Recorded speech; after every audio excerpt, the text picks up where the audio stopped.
భోగాపురంలో చెప్తున్నాను, పోలవరాన్ని పూర్తి చేసి మన ప్రధాని చేతుల మీద జాతికి అంకితం చేస్తామని హామీ ఇస్తున్నాం. 2028 అమరావతి మొదటి దశ పనులన్నీ పూర్తి చేసి మన ప్రధానమంత్రి నరేంద్ర మోడీ గారి చేతుల మీదుగా ప్రారంభిస్తామని మీ అందరికీ హామీ ఇస్తున్నాను.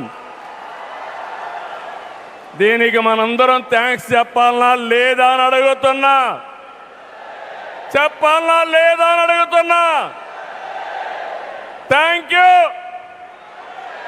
థ్యాంక్ యూ, ధన్యవాదాలు, ధన్యవాదాలు.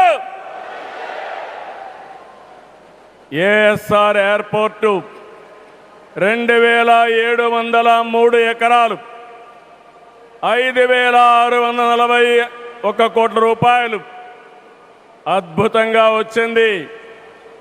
ఎయిర్పోర్టుని ఫ్లయింగ్ ఫిష్ ఆకారంలో నిర్మించారు. మన తీర ప్రాంతాన్ని ఇది గుర్తు చేస్తుంది. అటు సముద్రం, ఇటు పచ్చని కొండల మధ్య విమాన ప్రయాణమే కొత్త అనుభూతిని తీసుకొస్తుంది.